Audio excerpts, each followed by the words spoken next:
Hey, Docline, all of our viewers out there. You've been following us through our campaign trail. We're doing interview after interview after interview, just trying to get voters notified on who they're going to vote for. And what we want to do is bring truth, transparency, and accountability to this race. That's what we've been after since day one.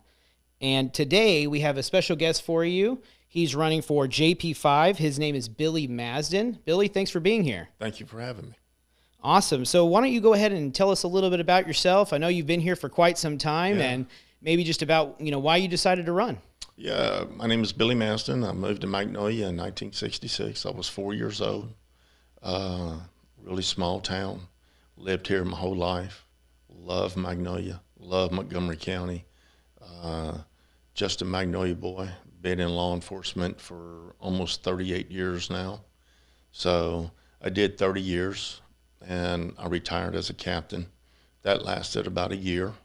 So I got called back.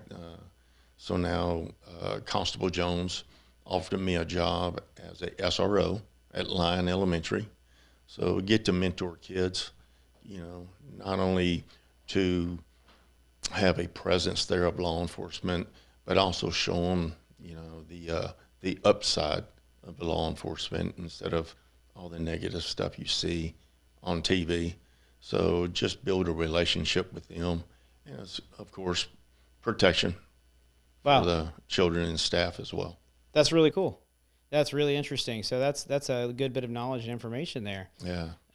So basically what we've come down to and realized throughout our time working the media at all these different events and debates and forums is that we find that a lot of the voters that we're talking to, and even some of our just general outreach, is people aren't sure exactly what each position does. And right now we're writing a 3-part series trying to break down county politics for people and positions to let them know, hey, here's what each seat is, they're responsible for. Mm-hmm. Here's what the county judge does. Here's what our JP does.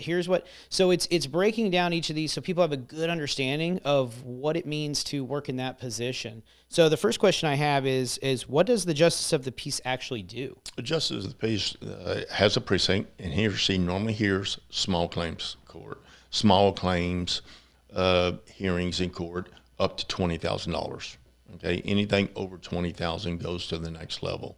So let's say somebody's involved in an accident and they didn't get their vehicle repaired, the actor didn't pay for it, or maybe a home builder that was doing some remodeling didn't complete the job. They take them to small claims court, then they sue the builder or the person driving the other car involved in the accident to reclaim their damages, and that's up to $20,000. We hear also all Class C violations, whether it's a speeding ticket, public intoxication, disorderly conduct, anything a Class C citation is will go through a JP court. They also hear evictions, landlord-tenant disagreements. Basically, last year in 2025, I believe this JP5 heard close to 9,300 cases involving civil evictions and Class Cs. Wow. Yeah, it's a busy court. Yeah, very busy court indeed. That's awesome. So I think for a lot of our listeners out there and viewers is how important that is then, a position like this and how many cases you're overseeing and how much of an issue that's becoming in the county. Mm-hmm. And so I think it's really good, and important that we have the right candidates in there in these races, as well as the right judges that sit in these seats. So that's really interesting to see. So that being said, and knowing that you're going to be making a lot of decisions and helping make a lot of decisions, what is your judicial philosophy, and how do you feel on fairness? Yeah, it's going to be always, fairness, respect, dignity. My decisions have to be made based on the evidence and the law presented. That's it. That's what my decisions have to be made on. It cannot be made on anyone's personal beliefs, personal feelings, or anything like that. Those have to be set aside, because when you come to a court, that's what the ruling has to be made on, and it's fairness to both parties. You have to leave the personal side out of it and go strictly upon evidence and the law. That's awesome. It's really interesting you say that. So, with a lot of these different, a lot of people, more worried about how that's going to go moving forward and making sure the right candidates get in there. Cause we've gone from like, I don't, you like myself, we've been here, we've grown up here in this area, right? We've lived our lives here for some time. We've watched this whole county turn from a rural county to one of the fastest developing counties year over year in the United States, which has changed things a lot. Chase the number of cases we've heard. It's changing, how people look at our JP seats and how we do, people are paying attention. Yeah. The number of cases in volume. And then, people are looking at us now, right? We're a focus even in these cases for what's going on. And we're starting to see that more and more cases happening in our JP seats affecting state legislature all the way up to, even getting to the national stage and even some of the stuff happening at Supreme Court and stuff that we've dealt with in some of these areas to set some of this precedence for what goes on. And so I think it's really interesting to have, looking at that, knowing that your philosophy makes people feel comfortable about how you're going to be looking at it, which is really great. So in that, when it comes to efficiency and case backlogs, is there any plan or anything that you feel like, I know that's been a big topic at HAM. I know we have the courthouse issue with it needing to be remodeled, all these different things that are causing some of these backlogs and issues that keep coming up. Is there anything you'd like to say towards that, or how do you feel like you could handle that? The JP's office is located in Magnolia, so it doesn't affect. It's not inside the courthouse in Conroe, so it's it's separate. Good. And to be efficient, it needs to be a 5-day-a-week court. I also want to establish a night court. The reason I want to start to establish a night court is Magnolia and Precinct 5. It's a working class community, and if I have somebody that is mechanic, plumber, laborer, construction, they don't want to spend 8, 9, 10 hours a day in court and lose a whole day's wages. If I can help that individual come to court, maybe take off a little bit earlier, maybe lose 1 or 2 hours in a day instead of a full day, and to have a hearing at night, I think that will benefit the community. It's going to help the community. It's going to help them not lose wages. Because, let's face it, nobody wants to come to court. A lot of times it's not a pleasant experience. Yeah, for sure. For either side, it's not pleasant. So if I can relieve some of that burden from some of the constituents here in the precinct by having a night court, I would like to do that. I've already spoken to the DA, the current DA here, about establishing that, and he says as long as he has the manpower to supply me with that, he's all on board. That's awesome. Yeah. And thank you for clarifying the issue with the courthouse, because that's the reason I wanted you to speak to that it has nothing to do with that these issues can be addressed within your court directly by offering these other options for night court and extending hours and different things like that. Because there's a lot of people online, when we look at social media threads, we keep having to go through and correct some of this stuff of, that's not the same court. This isn't what's causing that issue. Right. This is something that the candidate, such as yourself, can address and would like to address and has the ability to, if the people are involved that can help make those decisions, are on board. The JP court is an extremely busy court. And there was a study done. I spoke to other JPs in the county. Up to 80 to 90% of the people in Texas is going to be in front of a JP.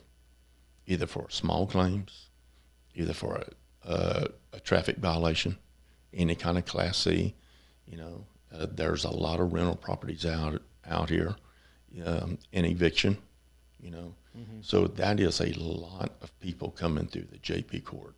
And if I can help eliminate some of the burden from them, that's what I want to do. Because at the end of the day, that's who I work for. I work for the constituents of this precinct, and whatever I can do to make it easier on them, that's my goal. That's wonderful.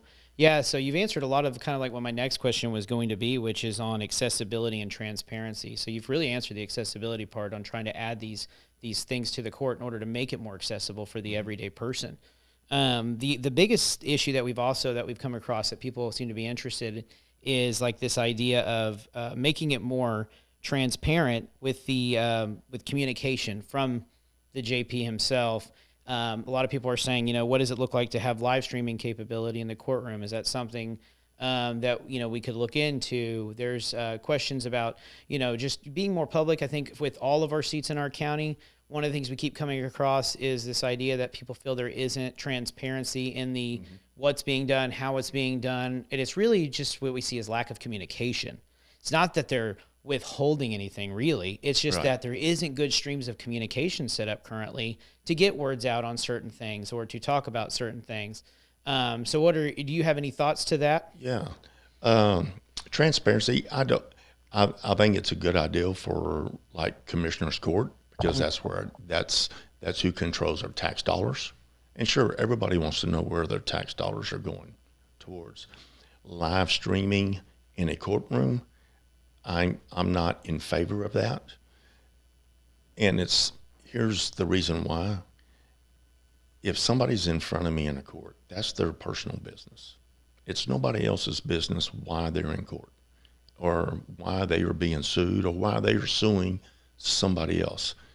It's a courtroom, and it's based on law. It's based on evidence. It's not a reality TV show, So I believe live streaming somebody's personal issues in a courtroom, I'm not in favor of that. Awesome. Yeah, I think that's a touchy subject that's been pushed around a lot. And so I like the way that you put it, is the idea that this is somebody's personal business, especially with what your court deals with, right? We don't need their whole life on display because of what they're going through. If both there's parties. if there's a single mom out there that's struggling, that maybe her spouse left and now she's working some part-time jobs and trying to support the children, and then the landlord, of course, he or she wants their money, and now there's an eviction on her. I don't want that public. She certainly doesn't want that public. She doesn't want, or it could be even him, they don't want their personal business live streamed on what's going on in their life. If they want people to know, they will tell them. Yeah. It's certainly not my job to live stream their personal issues. Yeah, for sure. Now, I think that's awesome that you're saying that, because it is something that people have talked about. It's been a coin toss in the county, especially when it comes down to even criminal stuff. When we're looking at, different places such as Montgomery County Police Reporter and all these ones putting up mugshots all the time of people and all these different things. And there's definitely a torn thing between this idea of how much transparency is too much transparency. Yeah. And how much does somebody's little mistake get exploited into something much bigger than it should be because of online opinion? Because appearance is 90% truth. If your face shows up on Montgomery County Police Reporter, people are going to assume you're automatically guilty. Yes. But your face will never show back up if you're found not guilty or if the case was dismissed or anything like that. So, it's a double-edged sword. It really is. Well, thank you for, talking about that, because I think that's a big deal for a lot of us here.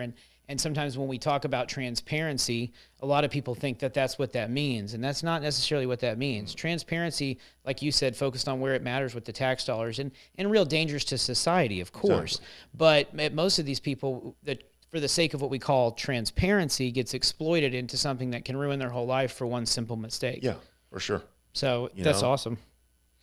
So I'll move on to our last question here before I kind of let you wrap up to maybe say something to our viewers about where they might be able to meet you. But for the last one is qualifications and readiness. What experience, legal, professional, or community-based, and we've heard about your time on the force, which is awesome. We appreciate that. Best prepares you to serve as Justice of the Peace for Precinct 5, and how do you distinguish yourself from the other candidate in this race? Yeah. Based on my experience, of course. I mean, I have 38 years of law enforcement experience. Started out, my first law enforcement experience was being a bailiff in Conroe County Court at Law No. 1. I did that for 2 years. Then Precinct 5 offered me a job, and so in Magnolia, which is, sure, I'm going to take that, it's closer. So I started out as a deputy there and worked my way all the way up to captain. I started out deputy, corporal, sergeant, lieutenant, captain.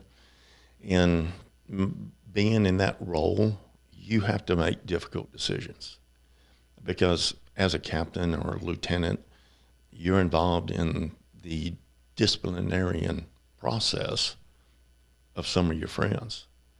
And so me being out here my whole life, there's going to be some people that come in front of me. I'm going to know both parties, and I'm going to have to make a difficult decision. But the decision has to be made on evidence and law. So going back to when I was a captain, and you had these disciplinary actions on someone that you consider a friend, but the job has to come first. You know, you have to put the friendship aside, and you have to do what's best. You know, and if he or she messes up, then you take the friendship hat off, and then you put the captain hat on, and you have to punish. You know, it's tough suspending somebody. It's tough to suspend a friend of yours or call them in and tell them, hey, I'm sorry, but you need to find employment elsewhere. You're no longer employed here. Those decisions are the ones that I've had to make. Nothing against my opponent at all. Super nice fella. I consider him a friend. He's never had to make those type of decisions. I've been a part of the budget process. When I first came over to Precinct 5, I was a bailiff there for 15 years.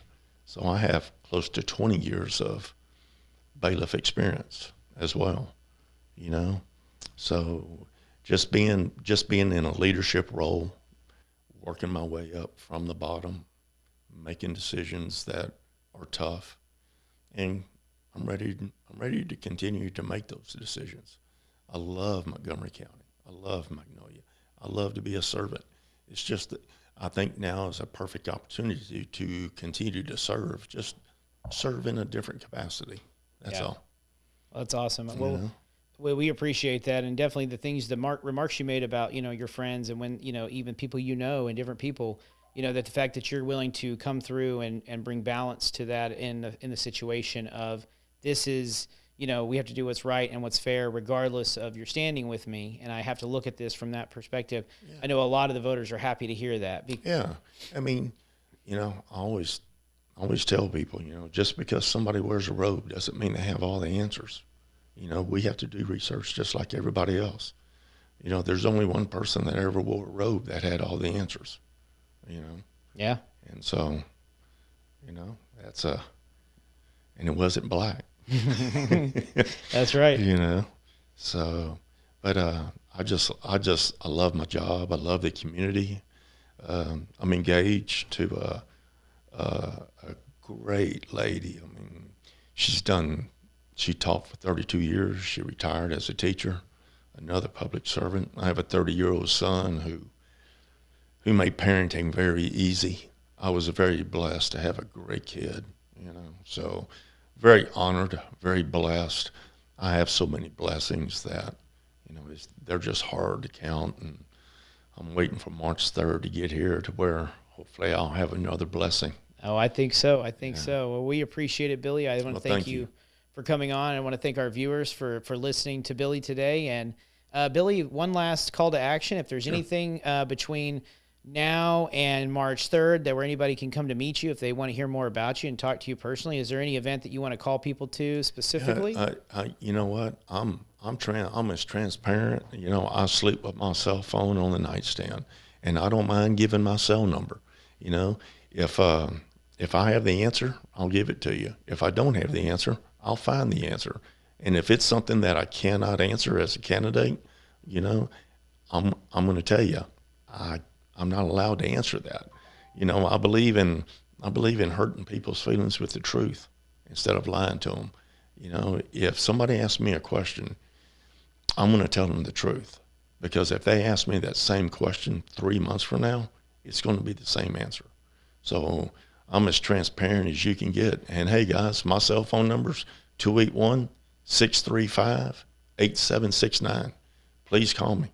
Yeah, he's not kidding, guys. Like, literally, I reached out to him for this interview, responded right away. Absolutely incredible. You don't get that from every candidate. I'm going to tell you right now in Montgomery County. Sometimes you got to have handshakes between a bunch of people to get to somebody. Yeah. And this guy right here is the real deal as far as availability and accountability goes. I can speak to that. Is there's nothing better than me being able to reach out to someone firsthand, have a conversation with them as yes, somebody who has a publication, but somebody who also is a voter like everybody else. For sure. In your precinct, and Yes. just saying, hey, here's what we've seen with your campaign. We really like what you got to say, and we'd love to have you on. And having a quick response like that with your personal phone number was absolutely incredible. So Absolutely. Hey, the way like I said before, I'll work for y'all. Awesome. Well, thank you, Billy, and thank you all so much for joining us. If you want to find more information, the link to Billy's campaign will be on the post below. We'll put it in the comments, and we'll put it in the description. So we appreciate you. Thank you so much. Thank you for having me.